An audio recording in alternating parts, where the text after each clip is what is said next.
자, 시작하겠습니다. 78페이지죠. 79페이지구나. 79페이지. 이제 제2부 제2장 환경보존과 기독교의 구원부터 시작하도록 하겠습니다. 자, 교재 다 준비되셨죠? 이 두 번째 장은 우리가 이제 이 창세기의 원역사 시대, 이제 다시 말씀드리면은 이제 하나님이 이제 천지를 창조를 하시고 나서, 그리고 인간을 창조하시고, 그리고 나서 이제 하나님의 그 구원의 역사가 시작이 되는 이제 그러한 부분을 이제 보고 있다. 그래서 우리가 신학적으로 볼 때 천지가 창조되고 이제 이 시공간이 창조가 되죠. 그 다음에 거기에 이제 그 식물과 생물이 창조가 되고, 그 다음에 이제 사람을 창조하시고, 아담과 하와를 창조하시고, 이제 그 생물들의 이름을 이제 아담에게 짓게 하셨습니다. 그렇게 함으로써 이제 역사가 이제 이 땅에서 역사가 시작이 되는데, 그러나 이 땅에서의 역사의 시작은 곧 하나님의 구원의 역사가 동시에 시작되었다, 이렇게도 우리가 이제 해석할 수가 있게 되는 것이다. 그래서 하나님의 은혜가 얼마나 큰지를 알 수가 있다. 그래서 오늘 이제 이 환경 보존이라고 하는 것은, 우리가 이 땅이라고 하는 것은 영원하지 않죠. 이 땅은 결국 이제 인간의 범죄로 인해서 심판받고 소멸될 수밖에 없지만은, 그러나 그럼에도 불구하고 이 땅에서의 어떤 환경을 보존한 것, 이 땅, 이 우주 공간, 이 하늘과 땅을 그리고 모든 생명체를 보존해야 된다라고 하는 것은 이제 바로 우리가 가야 할, 하나님의 백성들이 가야 할 그 세상의 모형이기도 하지만은, 그러나 하나님의 나라가 이 땅에서부터 시작되었다. 그 이제 말씀에 비추어서 우리가 해석을 했을 때 이 땅을 하나님의 공의가 회복이 되고, 하나님의 그러한 은혜가 이제 구원이 임할 수 있도록 이제 이 세상을 이제 선한 방향으로 이제 끌고 가야 되는, 관리하고 또 세우고, 그렇게 이제 이 목양을 해 나가는 그런 관점에서 이제 환경도 생명도 이제 보존되고, 이제 그들에게도 하나님의 은혜가 임해야 된다. 그런 관점에서 환경 보존과 기독교의 구원의 문제는 이제 다른 문제가 아니다, 구분되는 문제가 아니다, 이렇게 이제 강조를 하게 되는 것입니다. 그러면 첫 번째 들어가는 말을 이제 우리가 읽으면서 이제 공부해 보도록 하겠습니다. 자, 오늘날 세계의 주된 관심사는 생태계 파괴와 환경 오염으로 야기되는 각종 문제들을 어떻게 극복하며 하나뿐인 지구를 어떻게 지속하고 보존하느냐에 있다. 일본 간사이 이 지방이죠. 2011년 동일본 대지진입니다. 대지진이나 유럽 지역의 홍수, 그리고 우리나라 남부 지역의 가뭄 등은 그 원인을 추적해 가면 생태계 파괴와 환경 오염에서 비롯된 이상 기온에 있음은 주지의 사실이다. 1990년 서울에 있었던 세계교회협의회, WCC죠. WCC의 JPIC, Justice, Peace, Integrity of Creation이라는 이 세계 대회가 있었는데, 이 대회에서 이제 1990년대 우리 기독교인들이 해결해야 할 시대적 과제를 잘 정리해 주었다. 그 가운데 창조 질서의 보존을 주제로 삼은 점은 창조 질서의 회복 및 보존이 이 기독교의 세계적 관심이자 동시에 시대적 과제임을 시사하고 있다. 환경 문제가 이렇게까지 심각하게 된 데에는 이 기독교의 책임도 적지 않다. 왜냐하면 과학기술의 제한이 없는 발달에서 오는 생태계의 위기는 이 서양 기독교 문명권에서 시작되었다고 보고 있다. 시작이 되었고, 그 영향력에 파급되었지 자연을 친성하는 동양 종교 문화권에서 출발된 것이 아니기 때문이다. 이 점에 있어서 우리는 기독교인의 한 사람으로서 책임을 가져야 한다. 지금까지 기독교는 성서를 너무 인간 중심적으로 해석해왔던 것이 사실이다. 요즘 환경 문제에 힘입어 성서의 창조론이 재해석되고 있는 추세는 늦었지만 반가운 일이 아닐 수 없다. 필자는 성서의 구원론도 이러한 측면에서 재해석되어야 한다고 본다. 구원에 대한 기독교인들의 편협한 이해도 환경 문제에 무관심하게 하는데 일조하고 있고, 또 어떤 경우에는 환경을 악화시키는데도 한 몫을 담당해 오고 있다고 보기 때문이다. 이렇게 되어 있습니다. 그러니까 그 아담과 하와에게 하나님께서 대위임 명령을 하셨습니다. 그러니까 성경에는 대위임 명령이 두 이제 명령이 기록이 되어 있습니다. 그건 뭐냐면은 첫 번째가 이제 아담과 하와에게 사람에게 주신, 그러니까 생육하고 번성하고 땅에 충만하라, 땅을 정복하라, 이렇게 이제 명령을 하셨죠. 그게 이제 첫 번째 이제 인간들에게 하나님이 주신 이제 그 명령이죠. 여기서 이제 정복하다라고, 그 다음에 땅을 다스리라 또 이렇게 말씀하셨죠. 그러니까 다스리다, 정복하다라고 하는 것은 우리가 어떤 인간의 관점에서 그냥 소유하고 거느리고 막 그냥 내 뜻대로 하고 막 인간 뜻대로 하고 정복해가지고 막 이렇게 징벌하고 막 죽여라 이런 뜻이 아니죠. 여기서 다스린다라고 하는 것은 관리의 의미가 있다는 거고, 정복한다라고 하는 것은 이제 이 만물의 영장으로서 모든 인간, 어떤 이 동식물, 모든 생명체, 모든 이 우주 만물을 이제 하나님의 뜻에 맞게 이렇게 하나님의 뜻을 이루는 이제 그러한 사명을 감당하라. 네, 그런 의미에서의 정복이다, 이렇게 볼 수 있고, 이 첫 번째 이제 위임 명령이라고 한다면은, 두 번째 위임 명령은 바로 이제 이 예수님께서 이제 부활하시고 제자들에게 이제 하늘과 땅의 모든 권세를 그 명한다. 그래서 너희는 모든 민족을 제자로 삼아 이제 아버지와 아들과 성령의 이름으로 이제 침례를 베풀고 내가 너희에게 분부한 모든 것을 가르쳐 지키게 하라. 볼지에다 내가 세상 끝날까지 너희와 항상 함께 있게 될 것이다. 이 말씀하시죠. 이 명령, 위임 명령이죠. 그래서 이게 이제 두 번째 명령이다. 그래서 첫 번째 명령과 두 번째 명령을 우리는 다 이 땅에서 이 우주가 존재하는 이상에는 우리가 지켜야 되는 것이다. 주님 오시는 그날까지 우리가 지켜나가야 할 부분으로서 우리가 이제 생각을 해야 되는 부분인 것이죠. 그런데 우리가 이 두 가지 중에서 우리가 영혼 구원의 이제 어떤 개인의 구원, 영혼의 구원, 사람의 구원만 우리가 이제 강조를 했는데, 이제 성경에서는 분명히 이제 이 두 부분을 다 강조하고 있다. 그러니까 우리가 이제 그 창세기 잠깐만요. 창세기에 보면은 다 알고 있는 말씀인데, 다 알고 있는 말씀을 한 번 더 우리가 보도록 하겠습니다.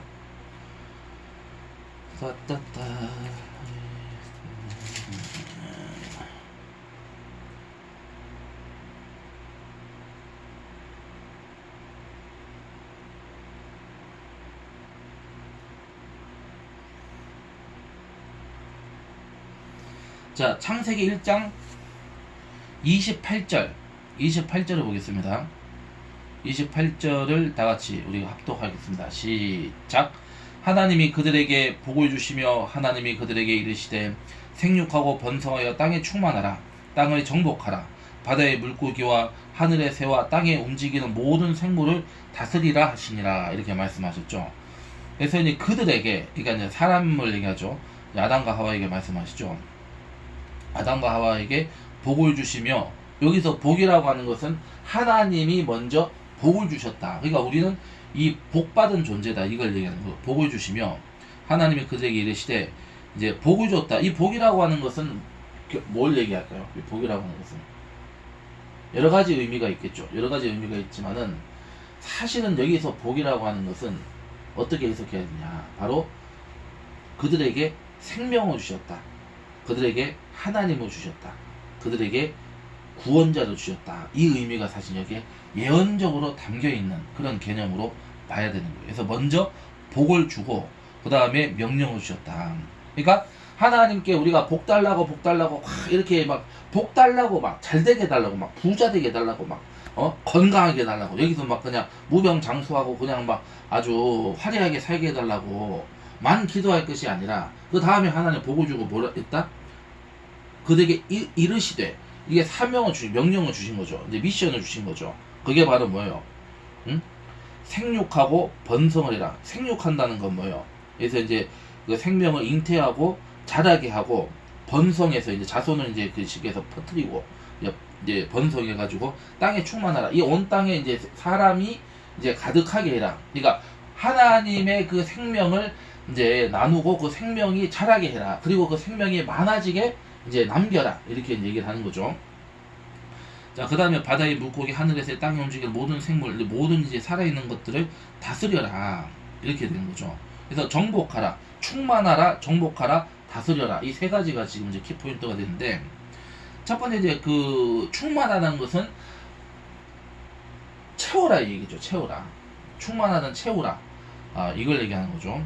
그 다음에 정복하라라고 하는 것은 이제 너희들이 이제 그것을 이제 끌고 가라, 이끌어 가라 이 얘기죠. 다스려라, 그리고 관리해라.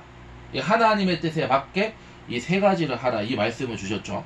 자, 이 말씀이 성경에서 폐하여진 적이 있습니까? 없습니까? 없습니다. 하나님이 부인하신 적이 없죠. 자, 그 다음에 두 번째 말씀은 우리가 알고 있는 것처럼 마태복음 28장이죠. 자, 마태복음 28장 18절입니다. 18절. 18절로 20절입니다. 마태복음 28장 18, 19, 20절입니다. 다 같이 합독하시겠습니다. 시작. 예수께서 나와 말씀하여 이르시되 하늘과 땅의 모든 권세를 내게 주었으니 그러므로 너희는 가서 모든 민족을 제자로 삼아 아버지와 아들과 성령의 이름으로 세례를 베풀고 내가 너에게 분부한 모든 것을 가르쳐 지키게 하라. 볼지어다 내가 상 끝날까지 너희와 항상 함께 있으리라 하시니라. 아멘. 이 말씀하셨죠. 자, 여기서 이제 세 가지 포인트가 어떻게 나와 있습니까? 자, 먼저 하늘과 땅의 모든 권세를 내게 주셨다. 하늘과 땅의 모든 권세를 줬다. 이게 우리가 뭐하고 지금 연결되는 겁니까? 지금 아까 창세기장 28절의 말씀에서 복을 주셨다고 지금 연결되는 거죠.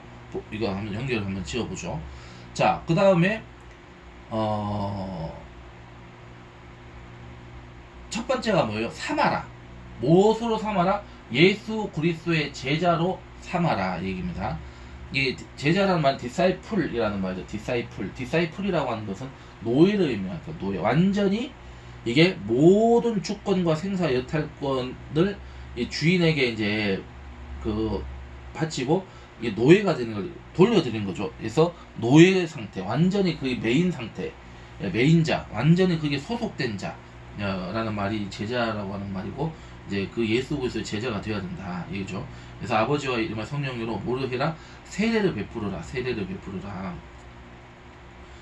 베풀고, 그 다음에 내가 너에게 분부한 모든 것을 가르쳐, 하나님 말씀이죠. 하나님 말씀을 가르쳐 지키게 해라.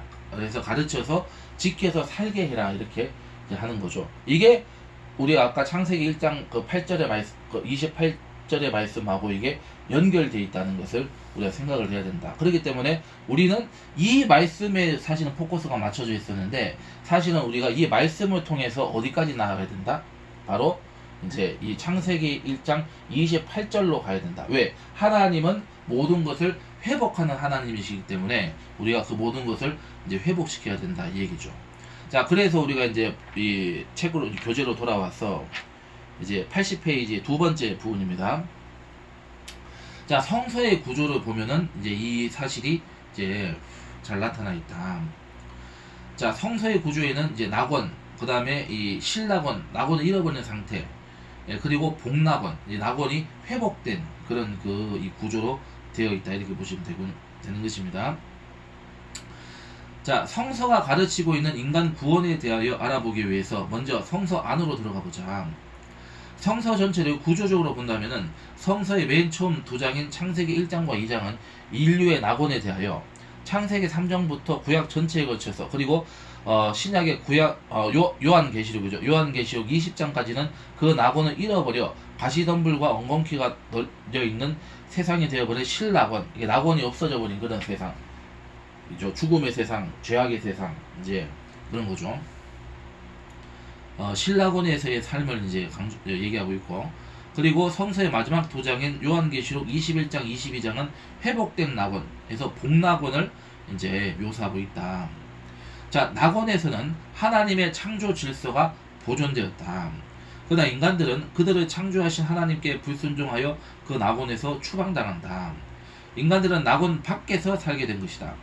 그래서 인간의 죄 때문에 상실한 낙원을 다시 회복하기 위하여 그 낙원을 향하여 순례자로 나선 자들이 바로 기독교인들이다. 크리스찬이다 얘기죠.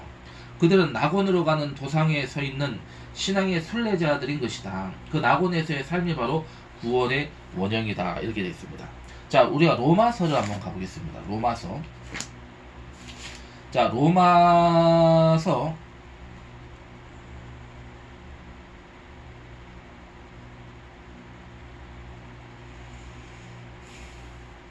로마서에 가면은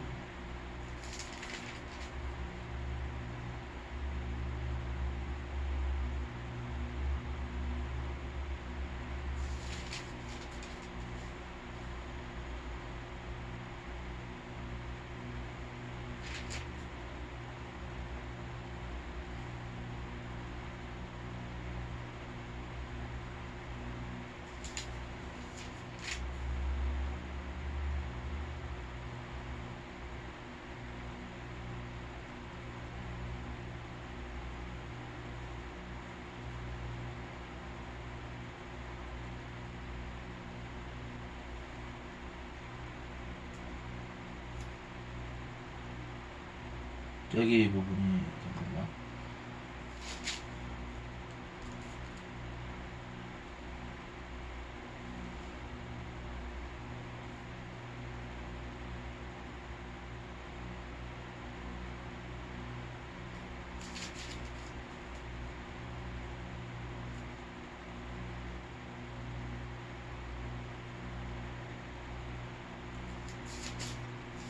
네, 지금 갑자기 생각이 나가지고 그 말씀이 예전에 그 우리가 제가 묵상했던 말씀에 갑자기 생각이 나서 로마서가 맞는데 내가 이게 지금 녹화를 해가지고 이게 지금 이게 찾았다. 자, 로마서 8장 보겠습니다. 로마서 8장. 자, 로마서 8장 19절로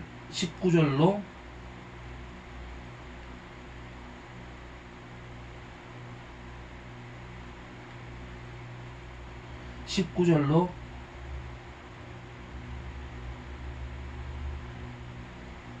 22절입니다. 19절. 로마서 8장 19절로 22절입니다. 자, 다같이 합독하시죠. 시작. 피조물이 고대하는 바는 하나님의 아들들이 나타나는 것이니 피조물이 허무한데 굴복하는 것은 자기 뜻이 아니요 오직 굴복하게 하신 이로 말미암음이라. 그 바라는 것은 피조물도 썩어짐의 종로로 한 데서 해방되어 하나님의 자녀들의 영광의 자유에 이르는 것이니라. 피조물이 다 이제까지 함께 탄식하며 함께 고통을 겪고 있는 것을 우리가 아느니라. 이렇게 있습니다. 자, 여기서 알 수 있는 게 뭐예요? 여기서 알 수 있는 게 뭐죠? 그러니까 이 땅의 이 세상에 존재하는 모든 이 생명이 있는 것들도 다 지금 사람이 인간의 구원을 호소하고 있다. 인간이 구원을 받아야 된다. 예수를 믿고 구원 받아야 된다. 왜? 그래야지 자기네도 구원을 받을 수 있기 때문에. 무슨 말인지 아시겠죠?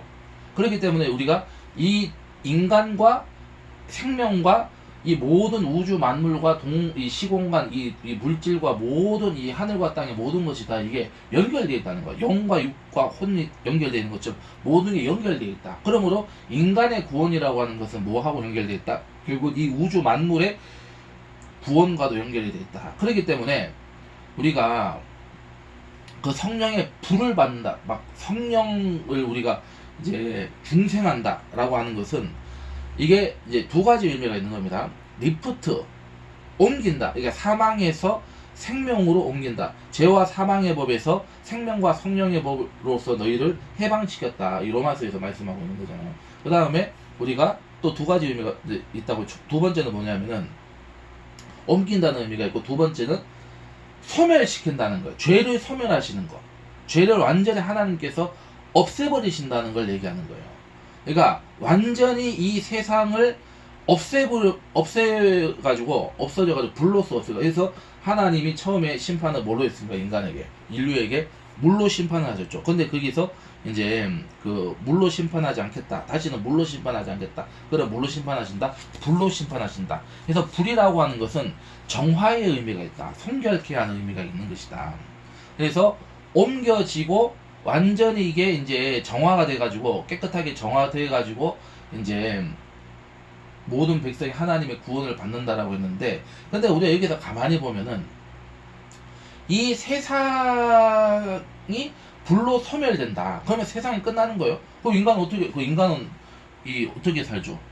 이 물질, 이 육신을 통해서 우리가 살아가고 있기 때문에, 그러면 세상을 우리가 벗어나서 살아갈 수 없는 거잖아. 그럼 우리는 그럼 불로서 이 세상이 없어지면 어떻게 되는 거야?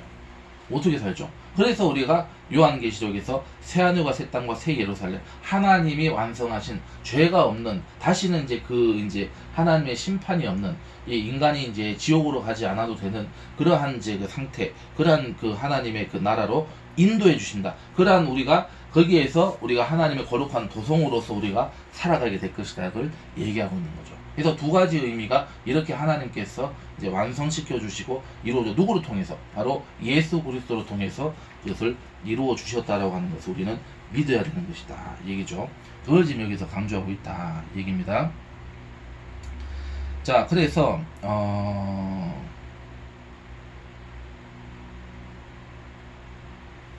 그래서 이제 로마서 이 8장의 말씀에서는 뭘 강조하고 있는 거죠? 그것을 지금 우리 인간들뿐만이 아니고 모든 이 우주 만물도, 모든 피조물이 지금 이 고대하고 있는 것이다. 근데 여기서 이제 그 20장에 보면은 허무한데 굴복하는 건 뭐예요? 이 허무라는 건 뭘 얘기하는 거죠? 죄를 얘기하는 것이고 죽음을 얘기하는 거죠. 굴복하는 것이다. 그러니까 죽음에 굴복한다. 죽어간다 이 얘기죠. 그런데 이것은 이제 뭘 의미하는 것이다? 자기 뜻이 아니고 오직 굴복하게 하신 이로 말미암습니다. 왜 그러냐면은 분명히 하나님께서는 선악을 알게 하는 나무의 열매를 먹지 마라, 선악을 너희들이 판단하지 마라, 이렇게 말씀하고 있는데, 그렇게 했기 때문에 이것은 결국 그 말씀이 이루어지는 것이죠. 그렇지만은 어떻게 되는 거예요?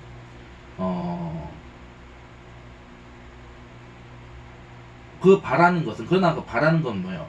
피조물의 또 썩어짐의 종로라는 데서 해방되어 하나님의 자녀들의 영광의 자유에 이르는 것이다. 이것이 바로 하나님의 뜻이다. 즉 예수 그리스도를 통해서, 메시아를 통해서, 하나님의 독생자 예수님을 통해서 이제 거기에서 우리가 아까 얘기했던 리프트 옮겨지고, 그리고 모든 이 악한 것들이 소멸됨으로 해서, 죄가 소멸됨으로 해서 우리가 영원한 자유로운 새 하늘과 새 땅과 새 생명과 새로운 어떤 도성에서 이제 우리가 살아가게 하는 것, 그 피조물도 그런 구원을 받게 하는 것을 우리가 생각한다. 그렇기 때문에 인간의 구원이라고 하는 것이 자연스럽게 우주 만물의 구원하고도 연관되어 있다, 이 얘기죠. 그렇기 때문에 이 옛 우주, 옛 땅이 없어진다라고 하는 것은 결국 뭘 얘기하는 거예요? 지금 바로 새로운 우주, 새로운 땅이 하나님이, 그러니까 우주도, 이 하늘과 땅도, 모든 생명도 결국은 불로 소멸된다는 것은, 결국은 그것이 이 우주가 옛 사람이 죽는 것처럼 그게 죽어서 소멸되고 거듭나서 하나님의 새로운 이제 세상으로서 이게 변화된다는 것, 그리고 그러한 세상으로 옮겨진다는 것을 우리가 알 수가 있는 거죠. 무슨 말인지 아시겠죠? 그렇기 때문에 인간의 구원이라고 하는 것이 그렇게 중요한 것이다. 그리고 그 인간의 구원, 개인의 구원으로 끝나는 것이 아니라 이 우주 만물도 똑같이 이제 리프트되고 이제 성화가 돼가지고 이게 이제 하나님의 나라, 하나님의 품에서 영원히 살아가게 될 것이다. 이거를 지금 이러한 이 소망의 어떤 이 복음을 지금 우리에게 이 성경은 말해주고 있다, 이 얘기입니다. 그래서 이 나고넷의 삶이 바로 이 구원의 원형으로서 하나님이 이제 완성시켜 주시고 우리에게 베풀어 주신다. 그래서 우리는 기억을 해야 되는 것입니다. 그래서 하나님의 창조 질서가 유지되었던 나고넷에서는 인간과 하나님, 인간과 인간, 그리고 인간과 자연의 관계가 조화와 평화를 이루었다. 결국 인간의 구원이란 이 세 관계가 원래의 자리로 회복될 때 이루어지는 것이다. 이렇게 보고 있습니다. 자, 그러면 세 번째, 성경에서 말하는 구원을 우리가 명확하게 이제 발견해야 된다. 우리가 이제 이해해야 된다. 말하고 있습니다. 자, 구원의 원형 상태를 그려주는 창세기 1장, 2장과 최초의 인간의 타락을 보여주는 창세기 3장을 자세히 들여다보면은 이 성서가 가르치는 구원을 깨닫게 된다. 성서가 말하는 구원은 다음에 세 가지로 정리될 수 있다. 이제 첫 번째가 나와 하나님과의 화해, 영혼 구원이죠. 두 번째, 나와 이웃과의 관계, 사회 구원. 세 번째, 나와 자연과 환경과의 화해, 자연 환경의 구원으로 이렇게 주어지게 되는 것이다. 보는 거죠. 하나님은 인간을 하나님의 형상대로 창조하셨다. 피조물 가운데 하나님의 형상대로 지음받은 생물체는 오직 인간뿐이다. 인간만이 하나님과 교제할 수 있는 특권을 부여받은 것이다. 또한 하나님은 동방의 에덴에 그 동산을 만드시고 그곳에 최초의 인간을 두셨다. 그 동산에 생명나무가 있었다. 그런데 하나님은 최초의 인간 아담에게 선과 악을 알게 하는 나무는 금지한 반면에 이 생명나무의 열매를 먹는 것은 금지하지 않았다. 이것은 아담과 하나님의 관계가 얼마나 상호 신뢰를 하고 있는지를 암시적으로 보여준다. 하나님은 인간을 하나님의 유일한 대화 파트너로 삼으셨다. 하나님과 인간의 관계는 원래 조화를 이룬 화해의 관계였다. 하나님은 인간을 꼭두각시로 만들지 않고 하나님을 향한 순종 여부를 스스로 결정할 수 있는 책임을 수반한 자유자로 창조하셨다. 그러나 불행하게도 인간은 그 자유를 남용하여서 하나님께 반역한다. 외부의 유혹에 자기의 교만이 발동하여서 하나님과의 관계를 끊어버린 것이다. 그 이후 인간과 하나님의 관계에 변화가 왔다. 인간은 하나님의 낯을 피하게 되었고 하나님은 반역한 인간이 생명나무의 실과에도 손을 댈 것을 우려하여 이 나무로 근접하는 것을 금하신다. 상호 신뢰의 관계가 깨진 것이다. 낙원에서의 하나님과 인간의 조화는 더 이상 존재하지 않는다. 인간은 그 낙원에서 추방되었고 하나님과 인간의 관계는 두절되었다. 이 관계의 단절이 원래의 화해의 자리로 되돌려진 상태가 바로 구원인 것이다. 그래서 영혼구원, 첫 번째 영혼구원을 지금 이제 설명을 했죠. 두 번째 사회구원에 대해서 알아보도록 하겠습니다. 자, 최초의 인간 아담에게 최초의 이웃, 즉 자기가 아닌 남은 바로 아내 하와였다. 엄밀하게 말하면 이웃이란 자기를 제외한 모든 사람을 가리킨다고 할 수 있다. 인간이란 하나님 앞에 서 있는 단독자이기 때문이다. 낙원에서의 최초의 인간관계는 행복한 부부관계였다. 인간관계 가운데 거의 한 몸을 이룰 수 있는 부부관계보다 더 가까운 관계는 없을 것이다. 최초의 이웃을 아내로 맞이하는 아담은 이는 내 뼈 중에 뼈에 살 중에 살이다 고 기뻐하며 노래한다. 이 두 사람은 벌거벗었으나 서로 부끄러워하지 않았다. 이것은 물론 실상을 묘사하는 것이지만은 이 외에 두 사람 사이 그 어떤 것도 끼어들 수 없는 밀착된 관계를 뜻하기도 한다. 낙원은 나와 이웃이 한 몸을 이루는 화해의 터전이었다. 그러나 인간과 하나님의 관계가 파괴되자 말자 그토록 가까웠던 한 몸을 이루었던 부부관계마저도 마침내 금이 가고 말았다. 성김없는 자신의 모습을 오히려 부끄러워하고 서로 감추어야 하는 부분이 생겨나게 되었다. 드디어 소유라고 하는 괴물이 인간관계에 파고들었다. 아담은 하나님의 책임 추궁에 자기 몸의 반쪽과도 같았던 아내에게 그 책임을 떠맡기고 만다. 여기에서 우리는 인류 최초의 부부싸움을 보게 된다. 이 부부싸움은 나와 이웃과의 관계가 깨졌다는 것을 보여주는 상징적인 사건이다. 오늘날 나와 이웃 사이에 파괴된 인간관계를 낙원의 상황인 화해의 자리로 되돌리는 것이 바로 이 사회 구원을 이제 의미하는 그 구원이 되는 것입니다. 자, 그 다음에 세 번째, 나와 자연 환경과의 화해가 또 필요하다. 자연 환경도 당연히 이 구원의 대상자가 돼야 된다는 것을 나아가는 것입니다. 자, 인간과 자연은 원래 하나였다. 인간은 땅에서 왔으므로 땅과 함께 땅과 더불어 살다가 땅으로 가게 되어 있다. 자연은 인간의 모태이자 인간이 되돌아가서 묻히게 되는 영원한 안식처이다. 낙원에서 이 최초의 인간에게 주어진 하나님의 명령은 이 바다의 고기와 공중의 새와 육축과 땅에 움직이는 모든 생물을 다스리는 것이었다. 생물을 다스리라는 말은 생물을 생포하고 학대하고 죽이라는 말이 아니고 오히려 잘 관리하고 보살피라는 말이다. 하나님을 창조한 생물들이 인간에게 지속적으로 보존되는 것이 하나님의 뜻이기 때문에, 그렇기 때문에 우리가 반려동물을 막 학대하고 때리고 죽이고 이거는 그 동물에 대한 죄일 뿐만이 아니고 바로 하나님께 대한 범죄다. 회개해야 되는 겁니다. 우리가 짐승이라고 함부로 우리가 해서는 안 됩니다. 물론 우리가 뭐 바퀴벌레 이렇게 뭐 이제 잡는 거, 죽이는 거, 해충을 죽이는 거, 암세포 죽이는 거, 이런 거는 물론 우리가 이제 뭐 하나님 앞에 죄는 아니겠습니다만은, 우리가 하나님께서 이 사도 바울이 말씀하시는 바 이 하나님의 거룩한 것들 속되다고 하고 막 죽이고 이런 것은 잘못된 것이다.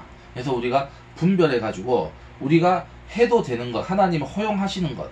왜냐하면 사실은 우리가 이 다스린다라고 하는 것은 하나님의 그 명령을 우리가 대신 집행한다는 뜻이 되는 거예요. 실천한다는 의미가 있는 것이거든요. 그렇기 때문에 우리 자체가 바로 하나님을 예배하고 하나님의 말씀에 순종하는 그런 예배의 삶을 살아갈 때 바로 이 모든 것이 다 하나님의 뜻대로 이제 조화롭게 이제 이루어지게 될 것이다 하는 것을 의미하게 되는 것입니다. 자, 그래서 하나님이 창조한 생물들이 인간에게 지속적으로 보존되는 것이 하나님의 뜻이기 때문이다. 그러므로 인간은 자연의 파괴자라 인간 위에 군림하는 지배자가 아니다. 오히려 자연을 돌보고 섬기는 자연의 관리인이다. 이렇게 봐야 되는 것입니다. 또한 창세기 2장 15절에서 하나님은 아담에게 에덴 동산을 다스리고 지키라고 명하신다. 자, 다스리다에 해당되는 말 아바드란 말입니다. 아바드, 히브리어로 아바드인데, 자, 이 아바드라는 말은 이 구약 성서에서는 종과 같이 이 주인을 섬긴다라는 의미가 있고, 첫 번째 의미, 두 번째 예배한다라는 뜻으로 쓰인다. 그래서 에덴 동산을 다스리고 지킨다는 말은 이게 이제 하나님이 이제 나한테 맡겨서 이게 내 거다 이러고 이제 지 멋대로 이렇게 뭐 하는 게 아니라 하나님을 예배하고 하나님의 말씀대로 관리하는 선한 청지기로서 이렇게 이제 섬기라 이런 뜻이 되는 것입니다. 자, 그래서 하나님을 섬기는 행위를 얘기한다. 그래서 이 인간은 하나님을 섬기는 자세로 자연을 가꾸고 꾸미며 보호하여야 한다. 낙원에서 인간은 그 뿌리요, 결국 되돌아가야 할 본향인 자연을 가꾸고 관리하는 대로 자연 속에서 자연이 주는 기쁨 속에서 그리고 자연과 더불어 살았다. 그러나 인간과 하나님의 관계 파괴로 인하여 인간과 인간이 서로 소외되었고 그 결과 인간과 자연의 관계도 적대 관계로 전락하였다. 초대 교부 시대인 이로 이른바 원복음으로 지칭되고 있는 이 창세기 3장 15절은 이 전후 문맥을 고려하면 우선적으로는 이 사실은 인간과 자연의 원수 관계를 이제 보여주는 구절이다. 인간의 불순종 때문에 내려진 하나님의 저주 심판인 셈이다. 그리고 땅도 인간 때문에 저주를 받아 인간과 멀어진다. 모든 피조물들이 인간과 함께 탄식하며 함께 이 고통당하는 오늘의 현실은 낙원의 상태로 되돌아가야 한다. 그래야만이 인간과 자연은 이 구원을 소유할 수 있게 되는 것이다. 이 얘기입니다. 자, 구원의 대상은 나만이 아니다. 이것은 하나님의 구원을 지나치게 인간 중심적으로만 이해하는 것이며 하나님의 구원을 협소화시키는 것이다. 하나님은 내 영혼의 구원자일 뿐 아니라 우리 이웃의 구원자이기도 하다. 동시에 우리 주변을 둘러싸고 있는, 아니 정확하게 표현하자면 보잘것없는 인생들에게 몇몇 공간을 빌려주고 제자리를 말없이 묵묵히 지키고 있는 광활한 자연도 하나님으로부터 구원을 받아야 한다. 즉 하나님은 자연의 구원자이기도 하다. 나, 이웃, 그리고 자연이 모든 구원을 받을 때 구원이 완성된다. 이것을 그림으로 이제 표현하면 이걸 이제 그 표현을 이제 하고 있는 건 여러분들 참조하시기 바랍니다. 자, 그래서 이제 정리를 해보겠습니다. 자, 지금까지 한국의 기독교는 개인의 구원에만 매달려왔다. 물론 이 점도 간과되어서는 안 될 중요한 것이다. 그러나 이것이 구원의 전부는 아니다. 구원의 일부분일 뿐이다. 구원받은 개개인이 살아있는 우리 사회의 구원에도 기독교는 눈을 돌려야 한다.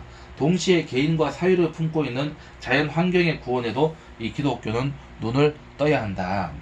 이것이 기독교에서 말하는 구원이다. 그래서 이 환경 보존과 구원이라고 하는 부분도 우리가 전향적으로 가야 된다. 그래서 우리가 이제 그 조영기 목사님 같은 경우에도 이제 그 2005년도인가요? 그 2004년인가 5년인가 이제 그 주일 설교에서 이제 지금까지 이제 그 당신도 이제 인간의 구원만 얘기를 했었는데 이제는 이 사회의 구원 그리고 환경의 구원, 우주의 구원도 이제 앞으로는 얘기를 하겠다 해서 그쪽으로 많이 이렇게 그 방향이 전환이 되었다는 것을 우리가 이제 알 수가 있죠. 그래서 이러한 구원의 이제 참 의미, 구원의 완성의 부분을 우리가 이제 함께 고민하고 기도하고 우리가 순종하는 저와 여러분들이 되어야 되는 것입니다. 자, 그 다음에 제 3장으로 넘어가겠습니다. 86페이지, 87페이지로 넘어가죠. 자, 다시 이제 창세기 이제 지금까지 이제 그 주제에 대한 어떤 그 이제 강의 내용을 이제 정리를 했다면은 지금부터는 다시 성경으로 이제 돌아와서 이제 족장 역사, 이제 하나님의 사람들의 이제 그 이제 삶의 여정을 우리가 이제 공부를 해보도록 이제 하시겠습니다. 그래서 제 3장부터는 가족과 제외하는 요셉의 삶을 우리가 한번 이제 그 공부를 해보도록 하겠습니다. 자, 첫 번째 창세기 42장에서 45장의 구조를 먼저 우리가 보도록 하죠. 자, 창세기 37장에서 50장은 요셉에 관한 이야기다. 창세기 37장에서 39장은 이집트 애굽에 팔린 요셉, 그 다음에 40장에서 41장은 애굽의 총리가 된 요셉, 창세기 42장 45장은 가족과 만나게 되는 요셉, 창세기 46장에서 50장은 야곱 가족의 애굽의 정착과 요셉의 죽음을 기록하고 있다. 우리의 관심은 창세기 42장에서 45장의 부분이다.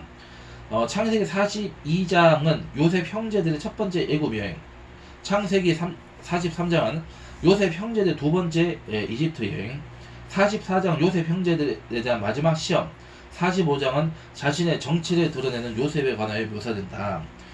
이래 세분하면은 이제 여기 이렇게 요약이 되어 있죠. 이거는 여러분들 이제 참고하시기 바랍니다. 자, 그럼 넘어가서 두 번째. 그러면은 이제 이 42장에서 45장의 내용과 메시지를 우리가 이제 살펴보도록 하겠습니다.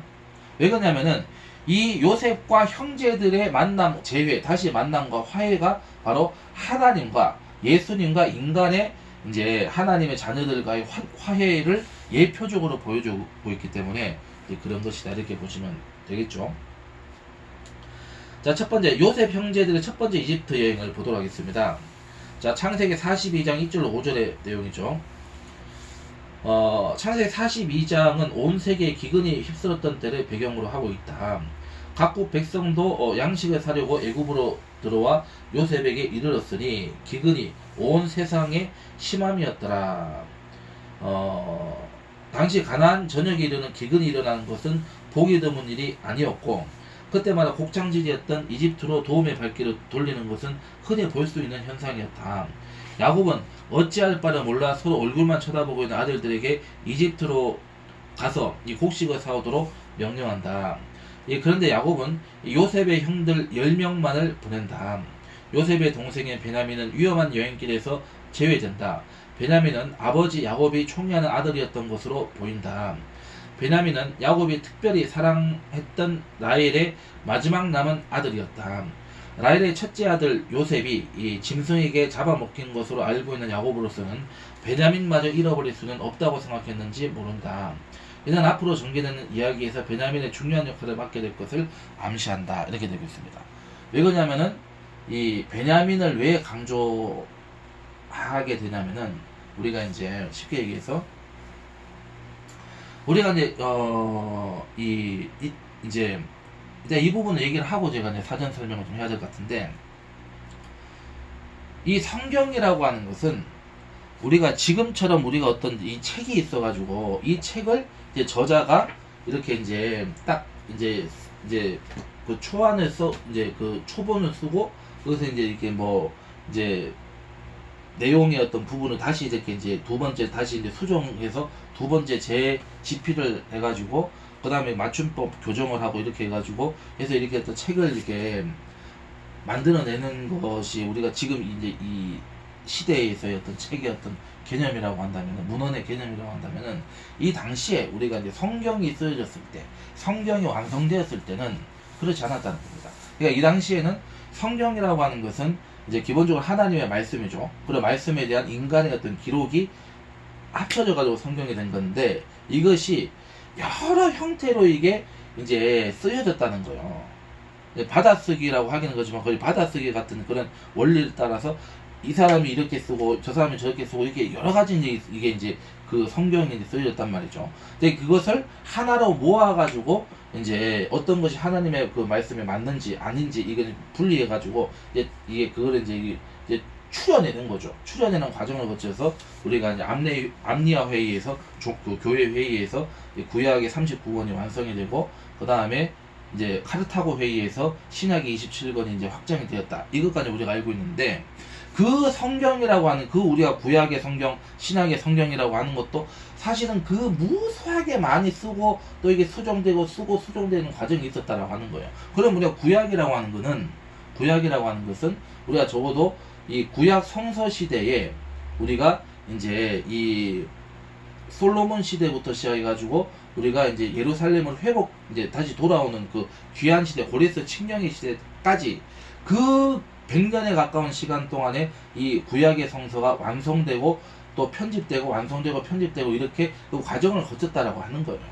그렇기 때문에 적어도 이 구약 성서, 구약 성경, 그 다음에 모세 오경이 쓰여졌던 시대는 적어도 어느 시대를 얘기하는 거죠? 최소한도로 솔로몬 이후의 시대란 말이죠. 솔로몬 이후의 시대란 말이죠. 무슨 말인지 아시겠죠? 그러면 이게 뭘 얘기하는 것이냐면은 지금 이 베냐민 지파에서 누가 나왔어요? 일단은 사울이 나오죠. 사울 왕이 나왔잖아요. 그죠? 그 다음에 이 베냐민을 통해서 또 우리가 성경 역사를 보게 되면은 누가 나오게 돼요? 우리가 에스더가 나온단 말이죠. 에스더가. 그죠? 그 다음에 또 보면은 이 베냐민 지파가 어떻게 됩니까? 베냐민 지파가 물론 여러 가지 문제가 있습니다만은 다 이제 일단은 넘어가고 베냐민 지파가 유다 지파를 지지하게 된단 말이죠. 베냐민 지파가 유다 지파를 지지하는 것까지 나오죠. 그래서 이제 처음에 이제 이스라엘 그 야곱의 아들 중에서 첫 번째 장자권을 누가 가지고 있어? 성경에 누가 장자라고 하나님이 세웠다고 되어 있습니까? 요셉이 세워진 거죠. 요셉이 세워진 거죠. 그 다음에 모세를 통해서 이제 레위 지파를 통해서 이제 그 다음에 요수아가 어느 지파죠? 요수아가 에브라임 지파란 말이죠. 그렇기 때문에 사실은 우리가 정치적으로 보면은 그 당시에 적어도 우리가 이 구약 성경이 완성되어 가는 시기에는 관점에서 봤을 때는 이 유다 지파, 에브라임 지파와 유다 지파의 관계가 사실은 이 경쟁 관계였다는 거예요. 그 우리로 치면 그 지금의 우리가 뭐 영원한 문제 뭐 이런 식으로 뭔가 이게 이제 좀 이게 갈등 관계가 있었다는 거죠. 거기에서 베냐민 지파라고 하는 지파가 이제 어느 편에 서느냐에 따라서 이제 결정되는 그런 부분도 사실은 있었다는 거예요.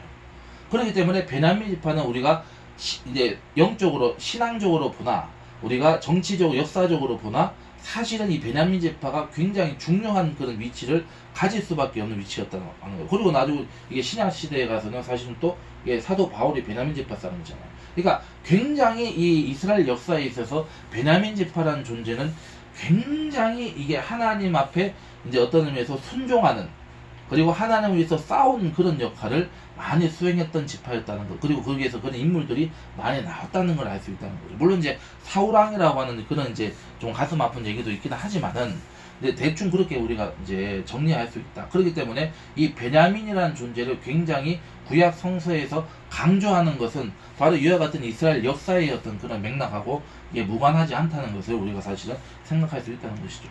이거를 이제 말씀을 드리려고 했던 것이고, 그 다음에 또 봐야 되는 게 뭐냐면, 자, 그러면 이 요셉은 애굽에 왜 갔고, 그러면 형제를 왜 만나는지 여러분 아시죠? 아시지만은, 그러면 이제 기근이라고 하는 것이 이 당시에는 많이 있었습니다. 기근이 많이 있어서, 지금이야 우리가 이제, 이게 수로가 발달이 되고, 우리가 이제 이 과학 기술이 발전하면서, 이제 이게 물을 끌어다 쓰는 관계 기술이 비약적으로 발전했기 때문에, 사실은 우리가 20세기 초반 시대 중반까지만 해도, 이 기근 문제가 굉장히 심각했습니다. 전 대륙적으로 다 기근이 이게 있었습니다. 거의 뭐 해마다 기근이 있을 정도로 뭐 중국도 그렇고 우리도 그렇고 이 기근이 심각했거든요. 근데 이게 이제 물을 끌어다 쓰고 댐 기술이 발전되고 이렇게 되면서 쉽게 해서 이제 그 인류 역사에 있어서는 기근의 문제가 그래도 어느 정도 해결이 됐기 때문에 우리가 기근 걱정을 하지 않고 사는 이제 그런 우리가 이제 시대를 이게 특이한 시대를 우리가 사실 어떤 의미에서 살고 있는 거죠. 그렇지만은 과거에는 우리가 그 기근은 정말 일상적인 일이었고 굉장히 심각한 문제. 그래서 뭐 아사자들이 거의 뭐 몇백 명, 몇천 명이 나올 정도로 아주 심각한 그게 해마다 그게 반복되는 그런 이제 그 세상에서 우리는 살아왔다. 그래서 이 물이 풍부하게 이렇게 확보되고 저장되는 시대라는 게 사실은 우리가 이게 얼마 안 된다. 사실은 인류 역사 동서양과 통틀어 보더라도. 그런데 과거 이 시대에는 당연히 말할 것도 없는 거죠. 그런데 이 애굽의 역사에 있어서 이 당시의 이 역사에 있어서 이제 기근이라고 하는 것은 일반적으로 있어 왔는데, 근데 요셉이 이제 팔려 가가지고 이제 보디발의 이제 아내 그 모략에서 시위대에 갇혔다가 거기서 이제 그 두 관원의 이제 꿈을 해석해주고 그래서 이제 그 바로 왕을 만나게 돼서 이제 이 바로 왕이 꿈을 꿨다. 그래서 이제 7년 풍년과 7년 흉년에 대한 꿈을 받은 거잖아요. 그래가지고 그것을 해석을 해줬죠. 그래서 이 풍년에 들었을 때 곡물을 많이 저장을 해놔라. 그래가지고 그거를 이 주변의 나라들 이제 사람들이 왔을 때는 그 비싸게 팔고 그 다음에 이 백성들에게 나눠줘야 된다. 그 꿈을 이제 근데 그 실제로 이 흉년이 지금 이제 이 왔다. 근데 이 흉년이라는 게 7년 동안이나 7년 동안 여러분 기근이 있으면 어떻게 되겠어요 그게? 얼마나 많은 사람들이 죽어갔을까요? 그런데 이 애굽은 이 요셉이 그 꿈을 해석해 준 대로 그렇게 그 어마어마한 그 이제 이 수장고에 전국적으로 이제 이거를 지금 애굽에 당시에 이제 그 이 쌀을 이렇게 그 곡물을 저장을 해놓고 있었던 거예요. 그러니까 자기네 백성들도 7년 동안 먹여 살릴 수 있고 팔 수도 있는 이제 그런 이제 그를 이제 해내게 되면서 이제 그렇게 이 형제들을 이제 다시 제외하게 하는 그러니까 모든 것이 하나님의 예비하심 속에 있다는 것을 알 수가 있는 것이죠. 자, 그러면 두 번째 보겠습니다. 자, 요셉과의 첫 번째 만남을 보도록 하겠습니다. 그리고 다시 돌아와서 자, 그리고 이 본문에서 말하는 베냐민이 중요한 역할을 맡게 될 것을 암시한다는 것은 일단은 이 성경 말씀 창세기 42장과 이 45장에서는 이제 베냐민을 데려오라 이렇게 또 이제 요셉이 요구를 하죠. 그 형제들에게 이게 그 자기가 요셉인 걸 밝히지 않고 그렇게 해가지고 베냐민을 데리러 가는 이제 그 사건이 또 있죠. 그래서 거기에서도 이 베냐민이라는 존재가 이렇게 중요하게 이제 역할을 하고 있다는 것 이것도 이제 포함을 해서 제가 이제 말씀을 드리는 겁니다. 자, 넘어가겠습니다. 이제 두 번째 요셉과의 첫 번째 만남이 42장 창세기 42장 6절로 17절에 걸쳐서 기록이 되어 있습니다. 자, 가나안에서 이집트로 이제 장면이 바뀐다. 이집트로 식량을 구하러 간 형제들은 이집트의 총리이면서 각 나라 사람들이 곡식을 파는 일을 겸하고 있었던 이 이집트의 통치자에게 얼굴을 땅에 대고 공손하게 절하였다. 그들이 최고의 예를 갖추어 절하였던 이집트의 통치자는 다름 아닌 그들의 동생 요셉이었다. 자, 그러나 그들은 요셉을 알아보지 못한다. 이것은 당연해 보인다. 그들이 요셉을 마지막으로 대면한 지도 이미 20년 이상의 세월이 흘렀고 요셉이 쓰고 있는 말씨, 입고 있는 의상, 심지어 그의 이름마저도 이집트식으로 모두 바뀌었기 때문일 것이다. 그러나 요셉은 그들이 자신의 형들인지를 한 번에 알아차린다. 요셉은 이 자신을 향하여 이 절을 하고 있는 형제들을 보면서 어린 시절에 품었던 꿈이 성취됨을 보고 있다. 요셉이 그들에게 대하여 꿈을 생각을 하고 그 꿈이 있었죠. 그런데 요셉은 형들을 정탐꾼으로 몰아세운다. 너희들은 정탐꾼들이라 이 나라의 틈을 엿보려고 왔느니라. 사실 이집트 사람들은 그대 북동쪽인 가나안 접경지대가 취약지역이므로 적들이 침입해올 것을 두려워하였기 때문에 요셉의 죽음은 전혀 근거가 없는 것은 아니었다라고 되는데 이거는 뭐 어쨌든 뭐 자기 형들은 알기 때문에 이거는 뭐 이제 그러니까 이 주변 사람들에게 설득력이 있었다 이렇게 해석하면 될 것 같아요. 그들은 자신들의 결백을 주장해 보지만은 이에 아랑곳하지 않고 요셉의 죽음은 집요하게도 계속된다. 이집트의 땅에 들어온 이방인으로서 아무런 배경이 없었던 그들은 오직 자신의 가족 사항을 자세히 말함으로 자신의 무죄를 입증할 수밖에 없었다. 그들은 12형제인데 막내는 이 가나안 땅에 아버지와 함께 있고 또 한 명은 없어졌다고 진술한다. 자기를 얘기하는 거죠 지금. 요셉은 그들의 결백을 입증하기 위해서는 그들의 막내를 이집트로 데리고 올 것을 명령한다. 이게 이제 베냐민의 첫 번째 역할인 거죠. 이제 이 존재가 그 역할을 하는 거죠 사실은. 뭐 본인의 뜻과는 상관이 없이 이제 그렇게 이제 쓰임을 받는 거죠. 자, 10명의 형제 중 9은 옥에 갇혀 있고 나머지 1명은 가나안 땅에 가서 막내를 데리고 와야 한다. 그것이 이루어지면 그들의 진실을 믿겠다는 것이다. 일단 그들은 모두 감옥에 갇히는 신세가 되었다. 요셉은 형들이 자신을 팔아넘긴 행위에 대하여 후회하고 있는지 그리고 이제는 참으로 새로운 사람으로 변화되었는지를 확인하려고 시험을 했다는 것을 알 수가 있습니다. 그래서 시간이 다 됐기 때문에 일단 여기까지 진행을 하도록 하겠습니다.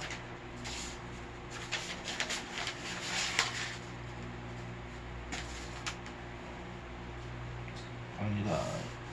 89페이지까지 있죠. 자, 수고하셨습니다.